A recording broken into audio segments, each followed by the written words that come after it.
Held at the end of each season, the Monza Rally has been an integral part of the international rally calendar since 1978.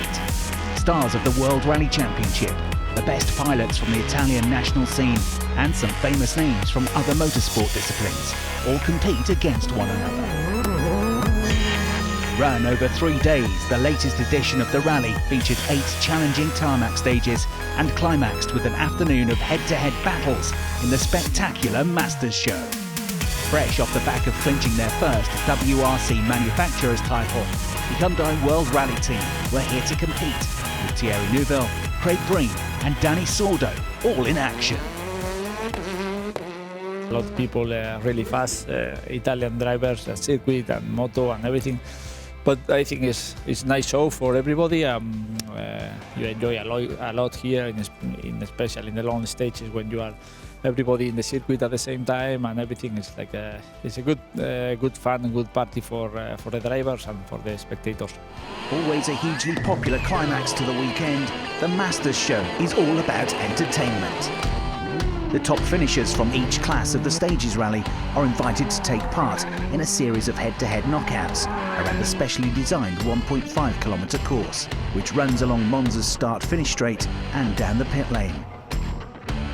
After driving R5 cars in the Monza Rally, the Hyundai drivers had been reunited with their World Rally Championship spec cars and raced against each other in a series of thrilling battles. Sordo, Mikkelsen and Breen have now been joined by teammate Thierry Neuville, and despite his lack of time behind the wheel throughout the weekend, Neuville made it through to the WRC Plus final. His opponent was Dani Sordo, and it looked set to be an even contest, with both drivers having won 2 of their 3 heats, and with best qualifying times that were split by just 1/100th of a second. Even with relatively short straights, these cars were still a sight to behold, reaching top speeds of over 170 kilometers an hour. At the end of the first lap, Sordo was ahead, thanks to an aggressive approach from the Spaniard.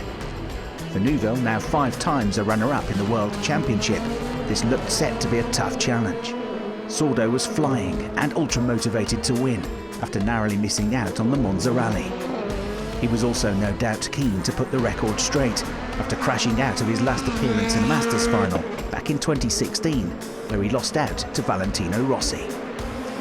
Neuville pushed on. His last appearance in the Masters final had been a successful one, albeit as a co-driver to Andrea Mikkelsen, when the pair shared driving and navigating duties on the way to victory in the 2017 edition. On the opposite side of the course, Sordo was about to go hard on the brakes into the wide left-hand hairpin, sliding the back end of the Hyundai around and immediately back on the power as he weaved his way through the new sequence of S-bends. A short blast of 100 metres on the throttle before turning into a left-right chicane, and then on the handbrake for back-to-back hairpins. Nudging the tyre stacks to get as tight as possible, and then one final blast for the line. Victory for Dani Sordo, despite a brave effort from Neuville to close that gap at the end. Sordo was delighted, but the beaten finalist was just as happy to entertain the crowd, Neuville lighting up the rear tyres with a series of donuts. Not to be outdone, Sordo then put together his own display of stunt driving, one-handed, as he saluted the crowd. Inside the car, a wild and smoky ride for co-driver Carlos Del Barrio. And how he missed the barrier, we'll never know. The crowd loved it, everyone hugely appreciative that the Hyundai WRC squad had taken the time to attend the event. Dani Sordo, winner of this year's Italian round of the World Rally Championship, very much enjoying his return to the country. And even though he didn't make the final, Andrea Mikkelsen was still keen to get involved, cheekily hitching a lift over to the podium and presumably confident that his teammate wouldn't accidentally stand on the brake pedal.